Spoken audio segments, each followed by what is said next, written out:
जैसा कि last episode में हम लोगों ने देखा था कि योंगफाई एक मास्टर के साथ फाइट कर रहा होता है जो कि 4th लेवल के पीक पर था। वो इतना ज्यादा खतरनाक होता है कि वो योंगफाई को उसके इविल फॉर्म में भी बहुत ही बुरी तरह से पछाड़ रहा था, मगर योंगफाई हार मानने को तैयार नहीं था। वो चियाशी को बचाने के लिए अपनी आखिरी लिमिट तक चला जाता है और अपनी ब्लड रिवर्सल टेक्निक को यूज करता है। ये टेक्निक इतनी खतरनाक होती है कि इसके साथ योंगफाई 7 पावरफुल अटैक्स कर सकता है, मगर इस पावरफुल टेक्निक को यूज करने की वजह से योंगफाई की अपनी जान दांव पर लग गई थी, मगर उसे इस चीज की कोई परवाह नहीं। वो बस चियाशी को बचाना चाहता था और उसके लिए वो उस टेक्निक को यूज करते हुए एक के बाद एक पावरफुल अटैक्स करना शुरू कर देता है। जब वो अपनी रिवर्सल टेक्निक को यूज करता है तो उस 4th लेवल मास्टर के भी होश उड़ जाते हैं, क्योंकि वो अटैक इतने ज्यादा ताकतवर होते हैं कि वो मास्टर अपने सारे ट्रेजर्स यूज कर लेता है, मगर उसके बावजूद भी वो योंगफाई के अटैक्स को नहीं रोक पाता। और एक अटैक तो इतना खतरनाक होता है कि वो डायरेक्टली जाकर उसे हिट कर जाता है, जो कि उसके सारे बैरियर्स को तोड़कर जाके लगा था, जिसकी वजह से उस अटैक का इम्पैक्ट थोड़ा सा कम हो गया था। मगर वो मास्टर इतना इंजर्ड हो चुका था कि वो अब योंगफाई के साथ फाइट करने के लायक नहीं रहा था। और इतने में फिर वहां पर डोंग डोंग आता है, तो उसे वहां पर देखते ही वो मास्टर भागने की कोशिश करता है,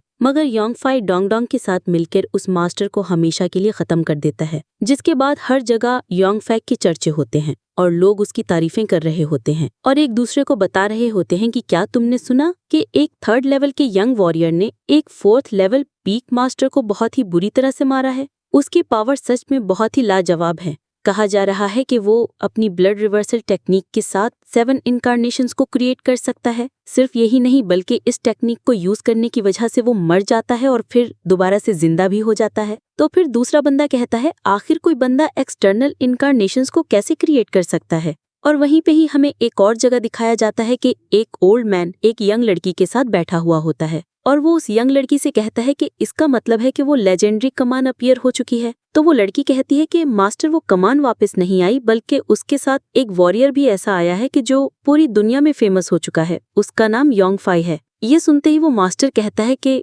ईस्टर्न मार्शल आर्ट बहुत लंबे टाइम से बैकवर्ड हो गया था, मगर लगता है कि शायद अब उसके उभरने का वक्त आ गया है। मगर बदकिस्मती की बात यह है कि ईस्टर्न मार्शल आर्ट यहाँ पर एक कमजोर लड़के के जरिए उभर रहा है। लगता है कि शायद मुझे वेस्टर्न कल्टीवेशन को अब और भी अच्छी तरीके से जानना होगा, क्योंकि ईस्टर्न कल्टीवेशन अब दोबारा से अपनी ग्लोरी को हासिल करने के लिए अपना जोर लगा रही है। मगर बदकिस्मती ये है कि ईस्टर्न कल्टीवेशन एक यंग लड़के के जरिए उभर रही है, तो ये चीज उस यंग लड़के के लिए बहुत ही ज्यादा खतरनाक है, क्योंकि इतनी यंग एज में इतना ज्यादा फेमस होना कोई ब्लेसिंग नहीं बल्कि। और फिर दूसरी तरफ हमें दिखाया जाता है योंगफाई को। वो अभी नहा रहा होता है और वो कहता है कि फादर ने कहा था कि ब्लड रिवर्सल टेक्निक को यूज करने के बाद अगर कोई शख्स मरता नहीं है तो उसकी लाइफ एनर्जी एक मर्तबा डेड होकर दोबारा से रिवाइव हो जाती है और कल्टीवेशन को और भी ज्यादा प्रोग्रेस देती है, जिससे वो कल्टीवेटर अपना एक और ब्रेक थ्रू कर सकता है।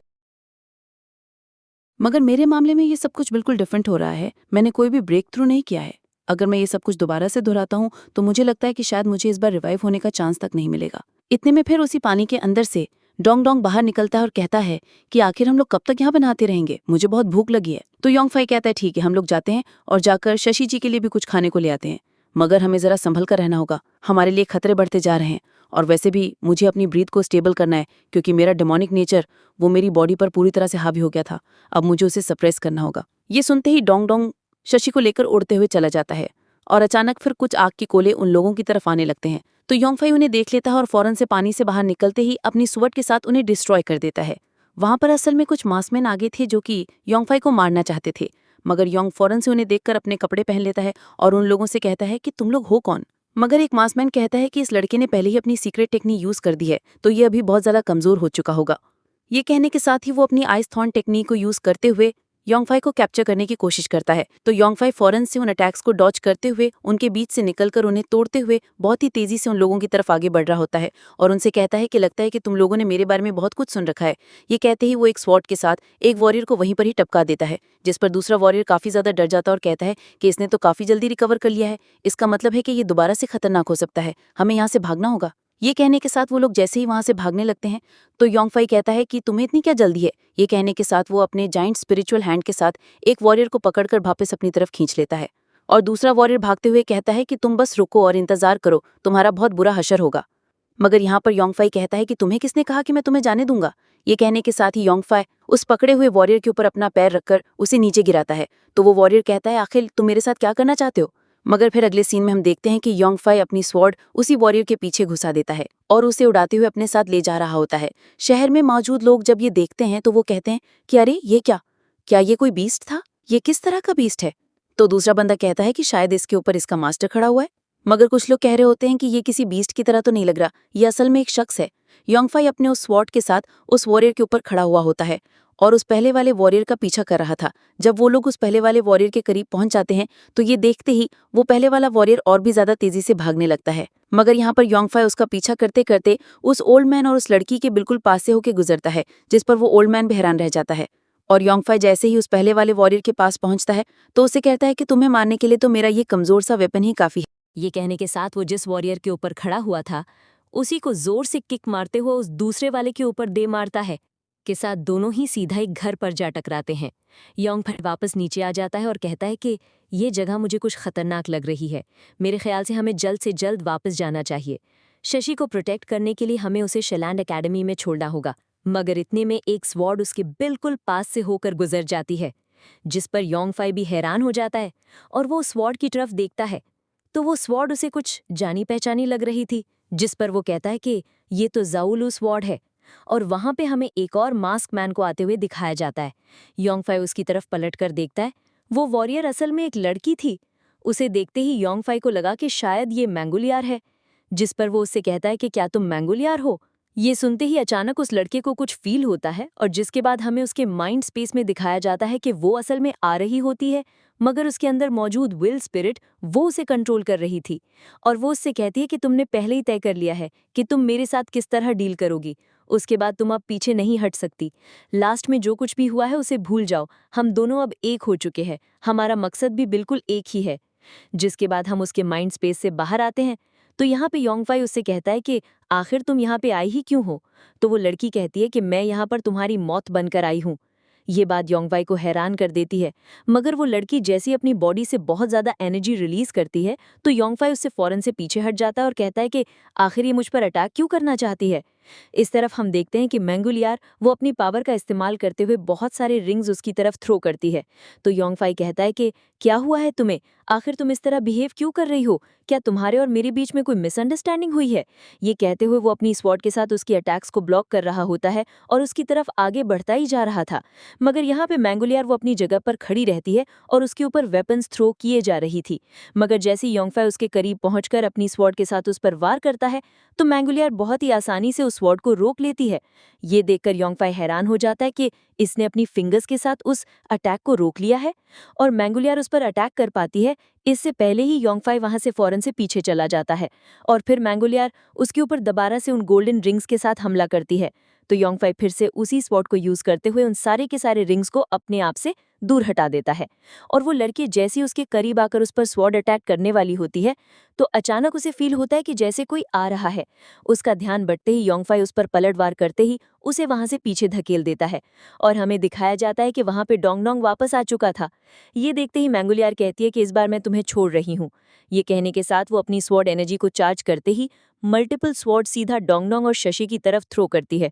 तो ये देखते ही योंगफाई फौरन से उन लोगों की तरफ जाते हुए उन स्वॉर्ड्स को रोकने के लिए अपनी स्वॉर्ड के साथ एक जोरदार एनर्जी रिलीज करते ही एक जोरदार ब्लास्ट करता है। और शशि बहुत ज्यादा डर गई थी कि शायद योंगफाई को कुछ हो जाएगा, मगर डोंगडोंग उसे फौरन से अपनी पीठ पर कैच कर लेता है और वो मैंगोलियार से कहता है कि तुम भाग कर आई हो। मगर यहाँ पे योंगफाई कहता है कि इसके साथ जरूर कुछ ना कुछ गड़बड़ है, मगर वो डोंगडोंग को कहता है कि ये जगह सेफ नहीं है, हमें यहाँ से जल्द जाना चाहिए, हमारे लिए सबसे सेफ जगह सिर्फ शिनलैंड एकेडमी है। और यहाँ पर मैंगोलियार वो अपना मास्क उतारती है और कहती है कि योंगफाई मैं तुम्हें इस बार छोड़ रही हूँ। मगर उसके अंदर मौजूद वो स्पिरिट कहती है कि आखिर तुम में प्रॉब्लम क्या है, तुम इतना हिचकिचा क्यों रही हो, तुम जानती भी हो ना कि हम दोनों अभी एक हो चुके हैं, तो अब हमारा मकसद भी एक ही है, इसलिए अब किसी भी मामले में हिचकिचाना नहीं है। बस हमेशा याद रखो कि तुम क्या हो, तुम असल में मैं ही हूँ, हम दोनों एक हैं। और इस तरफ योंगफाई डोंगडोंग के साथ वहां से दूर जा रहा होता है और वो कहता है कि आखिर मैंगोलियर को हुआ क्या था, वो मुझ पर अटैक क्यों कर रही थी और उसने लास्ट में जो कहा उसका मतलब क्या था। मगर फिर उसे फ्लैशबैक में याद आता है कि जब लास्ट टाइम वो शैनलेना अकेडमी में मिले थे तो उस वक्त मैंगोलियार उससे कह रही थी कि अगर हम दोनों एक दूसरे के अगेंस्ट हो गए तो फिर क्या होगा। तो योंगफाई ने कहा था कि हम दोनों फिर भी दोस्त रहेंगे। ये याद आने के बाद कहता है कि चलो छोड़ो इसे, फिलहाल हमें शशि को लेकर जाना है।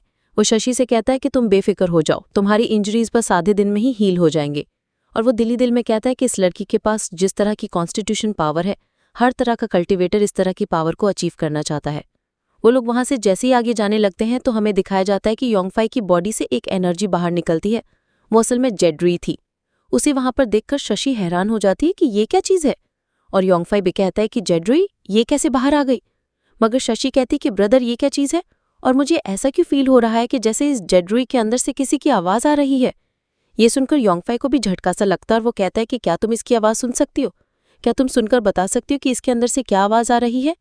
तो फिर शशि दोबारा से सुनती है, वो कहती है कि इसके अंदर से किसी लड़की की आवाज आ रही है, पर वो क्या कह रही है मुझे कुछ समझ में नहीं आ रहा।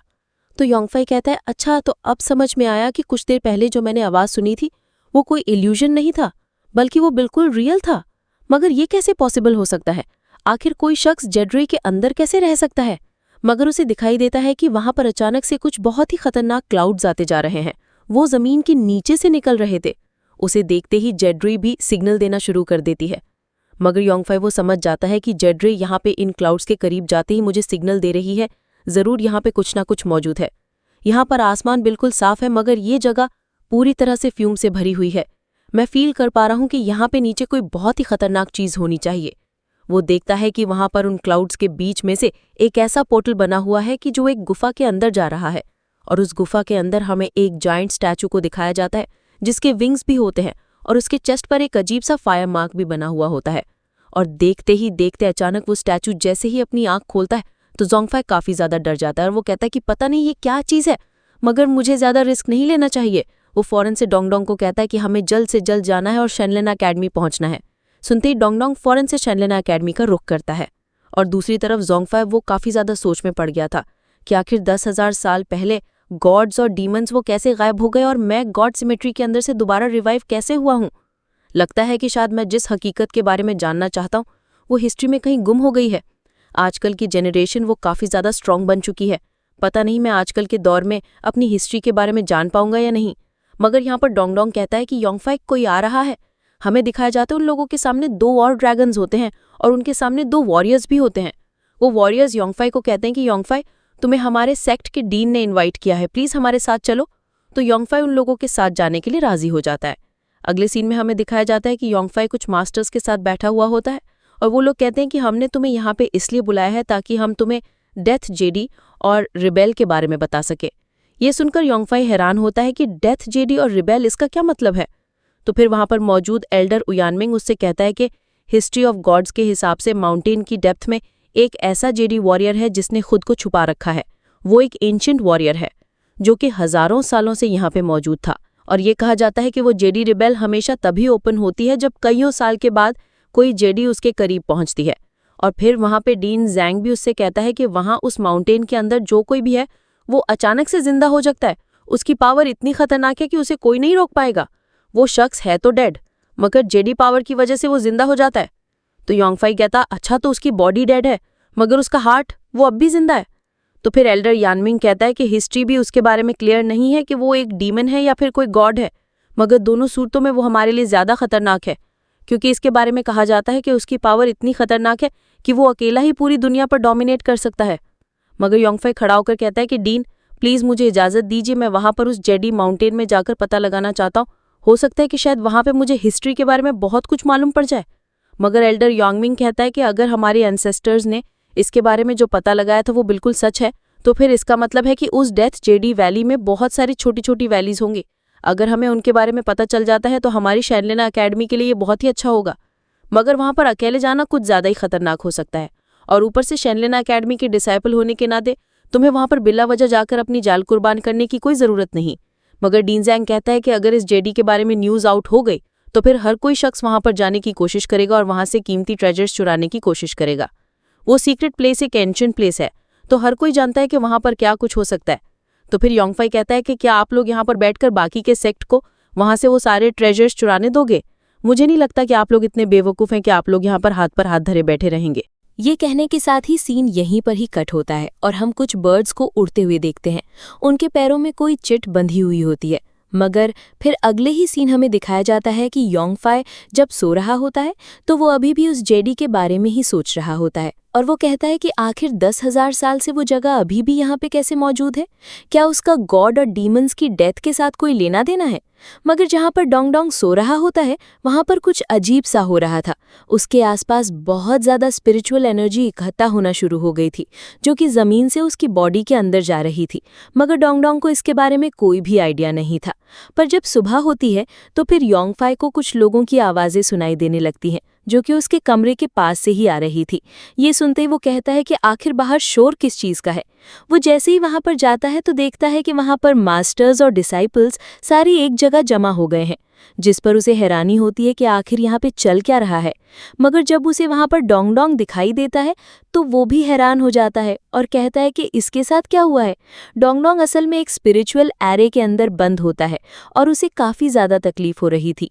और जब वो योंगफाई को वहाँ पर देखता है तो वो योंगफाई से कहता है कि योंगफाई प्लीज़ मेरे करीब मत आना, मेरी बॉडी बहुत ज़्यादा हॉट हो चुकी है, मेरे साथ कुछ भी हो सकता है।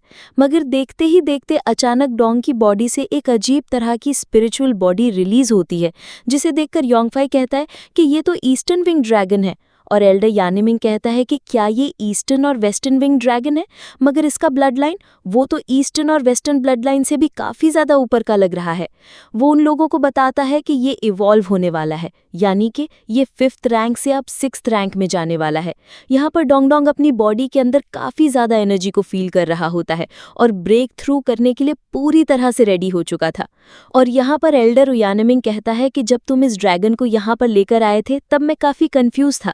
मैं ये सोचकर परेशान था कि आखिर तुम्हारे साथ एक 5th रैंक का होली ड्रैगन कैसे हो सकता है, क्योंकि उसकी बॉडी बिल्कुल यंग थी और मेंटालिटी भी एक बच्चे वाली थी। मगर असल में ये होली ड्रैगन 5th रैंकिंग से काफ़ी ऊपर के लेवल का है। शायद ये जब दोबारा से निर्वाणा एग में गया होगा तो इसकी मेमोरीज वो इसके साथ सील हो गई होंगी। और यहाँ पर डोंग डोंग जैसे ही इवॉल्व होने लगता है तो उसे देखकर सब लोग काफ़ी ज़्यादा हैरान होते हैं और कहते हैं कि ये तो एक ट्रू ईस्टर्न ड्रैगन है। मगर दूसरा बंदा कहता है कि नहीं, ये एक डिवाइन ड्रैगन है। यहाँ पर हम देखते हैं डोंग डोंग की बॉडी बिल्कुल चेंज होती जा रही थी। वो अब पूरी तरह से गोल्डन कलर का हो चुका था। और फिर एल्डर यानेमिंग कहता है कि जब भी कोई कल्टिवेटर थंडर ट्रेब्यूलेशन लेवल के कगार पर पहुंच जाता है तो उसे थंडर ट्रेब्यूलेशन को फेस करना पड़ता है। इसी तरह ही जब कोई बीस्ट इवॉल्व होता है तो फिर उसे भी थंडर ट्रेब्यूलेशन को फेस करना पड़ता है। इतना कहने की ही देर थी कि वहां पर थंडर ट्रेब्यूलेशन अपीयर होती है और हर जगह क्लाउड्स आ जाते हैं। ये देखकर योंगफाई कहता है कि बेबी ड्रैगन, तुम्हें हर सूरत ब्रेक थ्रू करना ही है। अगर तुम इस ट्रेब्यूलेशन से पास हो जाते हो तो फिर मैं तुमसे वादा करता हूं कि मैं तुम्हें चिकन रोस्ट की ट्रीट दूंगा। ये सुनते ही यहाँ पर डोंग डोंग वो उस थंडर राइटनिंग से टकराता है तो वो फर्स्ट ट्रेब्यूलेशन अटैक को आसानी से झेल लेता है।